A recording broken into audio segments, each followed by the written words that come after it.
From the East Tennessee Weather Center, here's your evening weather update with meteorologist Mike Witcher.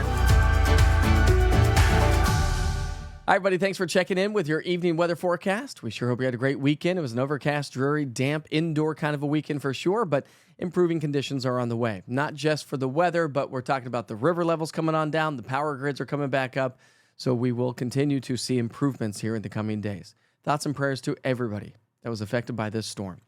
As I mentioned, we are going to continue to see the storm system lift its way on out of here, which is great news to pass along. We're actually going to start to see more sunshine as we get into the middle part of the week anyways. Yeah, we've got another little boundary that will swing its way through probably Tuesday. That will bring us a few clouds, but really cool to see the swirl in the atmosphere associated with this upper level low. The heaviest rain here all the way through Tuesday is going to be up in West Virginia, the mid-Atlantic, but can't rule out a couple of passing showers as we get into our Monday and Tuesday. For the most part, we're trending below average, except for Tri-Cities, nice average day there, but we were topped out in the 60s and 70s for the day today. So I picked up half an inch of rainfall, more than that anyways, in Cumberland County, but the general idea is we just saw some very light rain.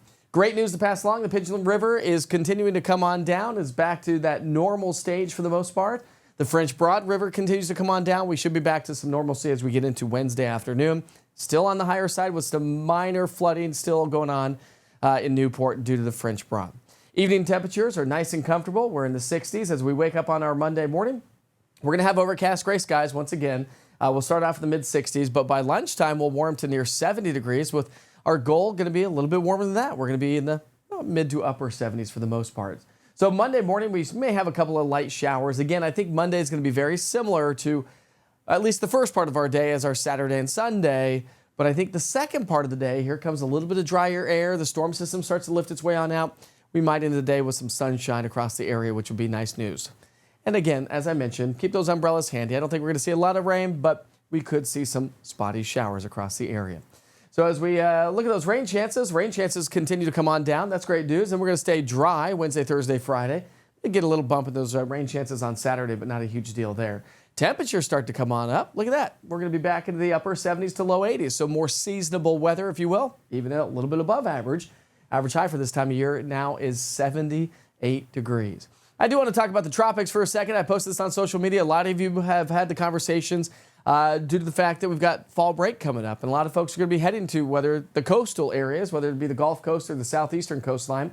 Still watching this system right here. The National Hurricane Center still has a 50% chance of this becoming a tropical system anyways over the next 7 days. So we're going to keep a close eye on this for you because a lot of the models are indicating that it could be swinging its way back up towards Florida as it starts to develop. There's so many unknowns. It's way, way far away, but we're talking about October 5th, 6th, and 7th time frame, so make sure you check back in. But this is not unusual. You got to realize named storms in September, more likely in the Atlantic, coming off of Africa, but we also can still get those in the Gulf of Mexico, and that's exactly what happened with Helene. And that's what could happen with this next system. And you also have to realize we're basically at the peak of hurricane season. September is our most active month for tropical systems.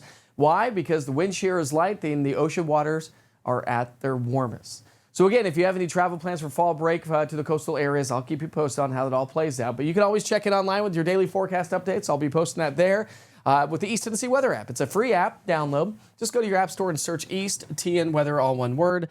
And it's everything you need to know for weather here in East Tennessee. And, of course, around our region. As I mentioned, I'll keep you up to date on the tropics and what's going to be heading towards the coastal areas, if anything does. Don't forget, Wake Up with Witcher starts at 7 o'clock in the morning, bright and early on our Monday to get you out the door with a live weather update. I'd love for you to join us, but all East Tennessee weather platforms will be updated by 6 a.m. Monday through Friday. We sure hope you have a great night, and we'll see you back here real soon.